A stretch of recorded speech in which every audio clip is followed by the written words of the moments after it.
Assalamualaikum dan salam sejahtera. Saya Siti Nurdiati Zaidi dalam Dunia 11 Pagi. Timbalan Perdana Menteri Singapura Heng Swee Keat enggan dicalonkan sebagai pengganti Perdana Menteri Lee Hsien Loong. Beliau dalam sepucuk surat berkata negara itu memerlukan pemimpin yang bukan sahaja boleh membina semula negara pasca COVID-19 tetapi juga mengemudi fasa seterusnya dalam pembinaan negara. Menurut beliau, pengundurannya adalah untuk memberi laluan kepada pemimpin yang lebih muda. Keputusan untuk meletak jawatan itu telah diterima oleh Hsien Loong. Utusan khas Pertubuhan Bangsa Bersatu ke Myanmar dijangka memulakan lawatan ke Asia dalam tempoh beberapa hari lagi. Christine Schreiner bergena bagaimanapun masih dilarang memasuki negara itu. Jurucakap PBB Stefan Dujarric berkata bergena berhubung dengan pemimpin junta secara bertulis bagi mengadakan dialog bersemuka dengan mereka. Namun tiada maklum balas hingga kini. Jelajah lawatan bergena akan bermula di Thailand. Beliau turut dijadual melawat China.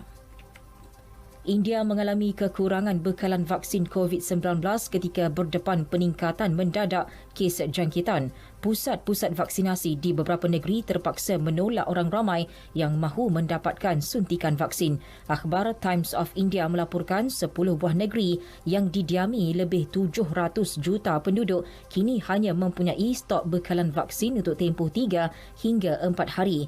Ini termasuk di Maharashtra, Uttar Pradesh, Bihar dan West Bengal. Sebanyak 126,000 kes baru direkodkan dalam kemas kini harian terbaru. Jumlah itu 10 kali ganda lebih tinggi berbanding kadar kes pada Februari. Kira-kira 1.8 juta kes baru dilaporkan sejak 1 Mac.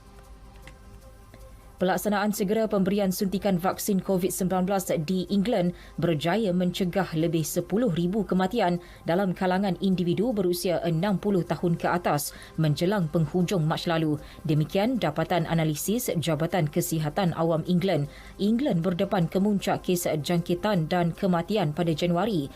Jumlahnya mungkin lebih tinggi tanpa pelaksanaan program vaksinasi yang bermula 8 Disember tahun lepas. Sehingga penghujung Mac, lebih 15 juta dos vaksin disuntik kepada individu berusia 60 tahun ke atas. Setakat ini 31.8 juta penduduk England telah menerima suntikan sekurang-kurangnya 1 dos, manakala 6.1 juta penduduk sudah mendapat dos vaksin yang lengkap.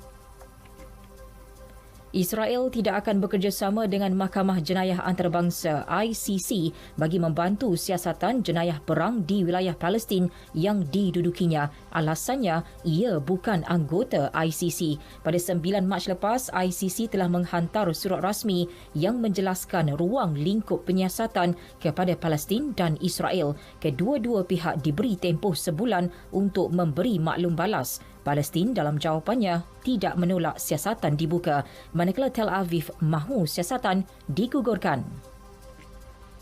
Presiden Amerika Syarikat Joe Biden mengumumkan beberapa langkah baru bagi mengawal senjata api. Ini termasuk memperketat peraturan pembeli senjata hantu atau senjata api buatan sendiri yang biasanya dipasang secara komponen dan tidak mempunyai nombor siri sehingga menyukarkan pengesanan. Biden menyifatkan insiden tembakan di negara itu umpama epidemik yang berjangkit dari satu kawasan ke kawasan yang lain. Setakat ini, insiden tembakan dilaporkan di Colorado, Georgia dan California dan South Carolina. Beberapa jam selepas pengumuman Biden, satu lagi insiden tembakan rambang berlaku. Kali ini di Texas, seorang mangsa disahkan maut, manakala 6 yang lain dilaporkan cedera. 4 daripadanya kritikal.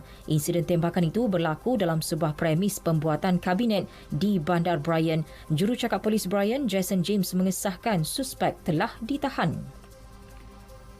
Bola sepak Liga Eropah, perlawanan suku akhir pusingan pertama menyaksikan Manchester United menewaskan wakil Spanyol Granada 2-0 di gelanggang lawan.